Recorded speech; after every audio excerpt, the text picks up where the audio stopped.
கிறிஸ்துவுக்குள் மிகவும் பிரியமானவர்களே, இயேசு கிறிஸ்துவின் நாமத்தினாலே உங்கள் ஒவ்வொரு வாழ்த்துவதிலே மிக மகிழ்ச்சி அடைகிறேன். இந்த வேத வாசித்தீர்களா? இது ஜபித்தீர்களா? இந்த குடும்ப ஜபம் செய்தீர்களா? யோசித்துக் கொண்டே இந்த காணொலியை காணுங்கள். இதுவரையிலும் அப்படிப்பட்ட ஒரு பழக்கம் இல்லை என்று சொன்னால் இன்றைக்கு அர்ப்பணியுங்கள். ஆண்டவரே, நான் ஒழுங்காய் வேத வாசிக்கவும் ஜபிக்கவும் குடும்ப ஜபம் செய்யவும் நான் அர்ப்பணிக்கிறேன் என்று சொல்லி ஆண்டவருக்கு உங்களை அர்ப்பணியுங்கள். மெய்யாகவே ஆண்டவர் ஆசீர்வதிப்பார். இந்த நாளிலும் சிலுவையை பற்றிய உபதேசம் என்கிற காணொலி மூலமாக உங்களை சந்திப்பதிலே மிக்க மகிழ்ச்சியா இருக்கிறேன். அப்போஸ்தலனாகிய பவுல் கொரிந்திய திருச்சபைக்கு எழுதும் பொழுது 1 கொரிந்தியர் 1ஆம் அதிகாரம் 18ஆம் வசனத்திலே அவர் இப்படியாக எழுதுகிறார்: சிலுவையை பற்றிய உபதேசம் கெட்டு போகிறவர்களுக்கு பைத்தியமாயிருக்கிறது, ரட்சிக்கப்படுகிற நமக்கோ அது தேவ பலனாய் இருக்கிறது. பாருங்கள், சிலுவையை பற்றிய உபதேசம். சிலுவை ஒரு மரணத்தின் ஒரு சின்னமாய் இருந்தது, ஒரு சாபத்தின் ஒரு சின்னமாய் ஒரு நாளிலே பார்க்கப்பட்டது. ஒரு மனிதனுக்கு தண்டனை கொடுப்பதற்கு, அவன் மரண தண்டனை கொடுப்பதற்காக சிலுவையை பயன்படுத்தி கொண்டிருந்தார்கள். எனவே சிலுவை என்று சொன்ன உடனே மற்ற மக்களுக்கு சிலருக்கு அது ஒரு பைத்தியமான ஒரு காரியமாய் எண்ணி விடுகிறார்கள். ஒரு கேலி கிண்டல் பண்ணுகிற ஒரு சிந்தனை அவர்களுக்குள்ளே வந்து விடுகிறது. ஆனால் பவுல் கொரிந்து திருச்சபைக்கு எழுதுகிறார், சிலுவையை பற்றிய உபதேசம் ரட்சிக்கப்படுகிறவர்களுக்கு அது தேவ பலனாய் இருக்கிறது என்று அவர் எழுதுகிறதை நாம் பார்க்கிறோம். இயேசு கிறிஸ்து சிலுவையிலே மரித்தார். இயேசு கிறிஸ்து சிலுவையிலே எனக்காக இரத்தம் சிந்தினார். இயேசு கிறிஸ்து சிலுவையில எனக்காக ஜீவனை கொடுத்தார்.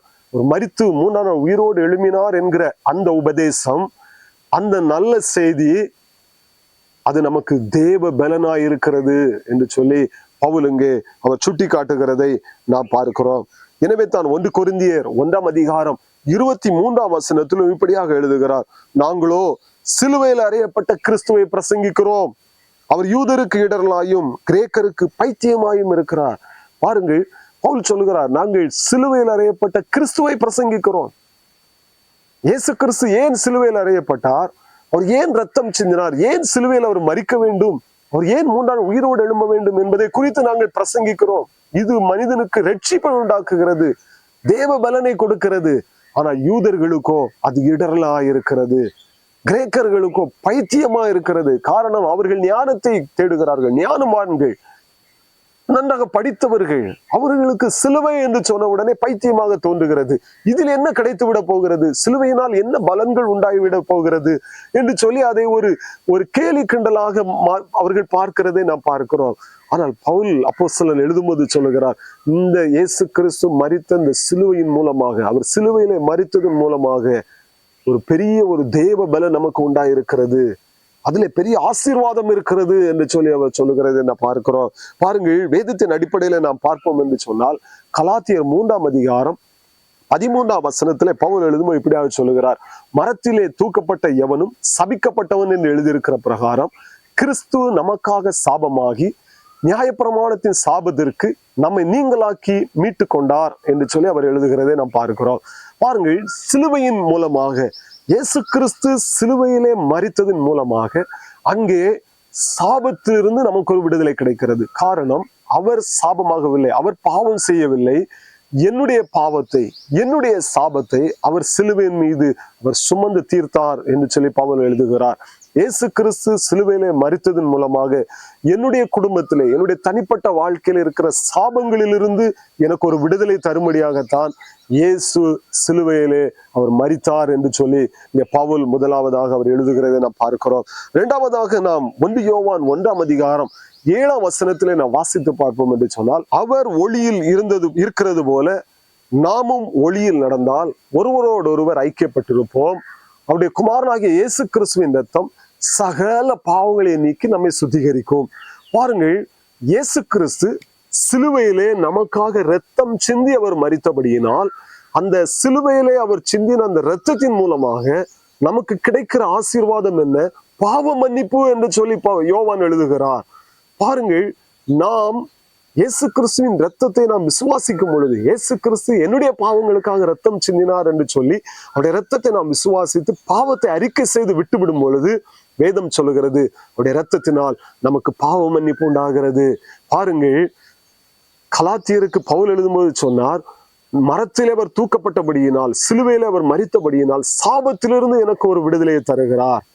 யோவான் எழுதும்போது சொல்லுகிறார், இயேசு கிறிஸ்து சிலுவையிலே ரத்தம் சிந்தினபடியினால் எனக்கு பாவத்திலிருந்து ஒரு விடுதலை, இலவசமான ஒரு விடுதலையை அவர் எனக்கு தருகிறார், பாவ மன்னிப்பை எனக்கு தருகிறார் என்று வேதம் சொல்லுகிறது.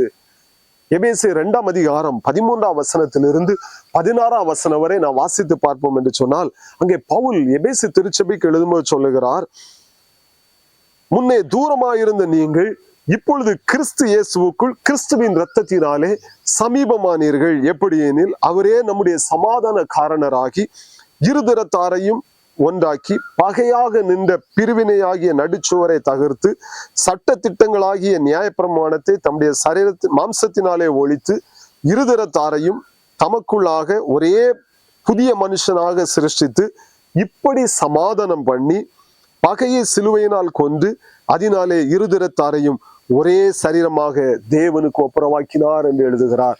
பாருங்கள், முன்னே நாம் தூரமாய் இருந்தோம், பிரஜாதிகளாய் இருந்தோம், தேவனற்றவர்களாய் இருந்தோம், வாக்குத்தத்தம் இல்லாதவர்களாய் இருந்தோம், ஆண்டவரை மறந்து வாழ்ந்து கொண்டிருந்தோம். அப்படிப்பட்ட நம்மை அவர் சிலுவையிலே அவர் மரித்தபடியினாலே தேவனுக்கும் நமக்கும் இருக்கிற பிரிவினாகிய நடுச்சுவரை தகர்த்து தேவனோடு கூட நம்மை ஒப்புரவாக்கினார் என்று எழுதுகிறதை நாம் பார்க்கிறோம்.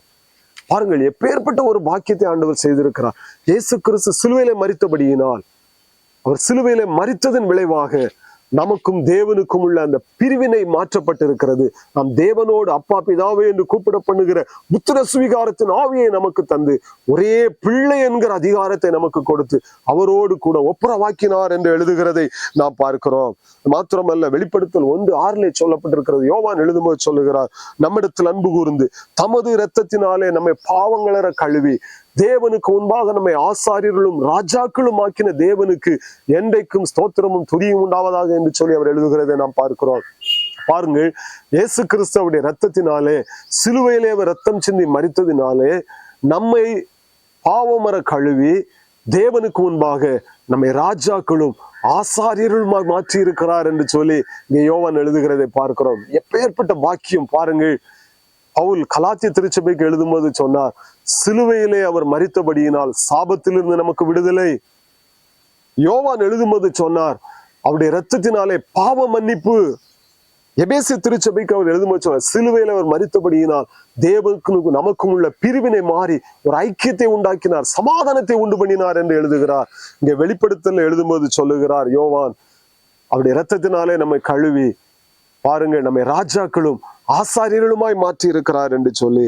எனவே தான் பவுல் எழுதுகிறார் 1 கொரிந்தியர் 1ஆம் அதிகாரம் 22ஆம் வசனம் 23ஆம் வசனத்தில் அவர் இப்படியாக எழுதுகிறார், யூதர்கள் அடையாளத்தை தேடுகிறார்கள், கிரேக்கர்கள் ஞானத்தை தேடுகிறார்கள், நாங்களோ சிலுவையில் அறையப்பட்ட இயேசு கிறிஸ்துவை மாத்திரமே நாங்கள் பிரசங்கிக்கிறோம். காரணம் என்ன?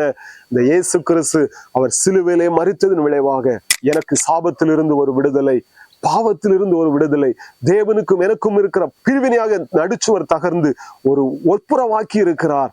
எல்லாவற்றுக்கும் மேலாக தேவன் அவருடைய இரத்தத்தால் என்னை கழுவி பாருங்க, சிலுவையிலே இரத்தத்தை சிந்தினபடியினால் என்னை ராஜாக்களும் ஆசாரியர்களும் ஆக்கியிருக்கிறார் என்று சொல்லி இங்க யோவான் எழுதுகிறதை பார்க்கிறோம். இந்த காணொலியை கண்டு இருக்கிற வாலிப தம்பி தங்கச்சி பெற்றோரே, இப்படிப்பட்ட ஆசீர்வாதங்களை ஆண்டவர் தருகிற இயேசு கிறிஸ்து இலவசமாய் தருகிற இந்த ரட்சிப்பை, இந்த ஆசீர்வாதத்தை நீங்கள் இதுவரை பெற்றிருக்கிறீர்களா?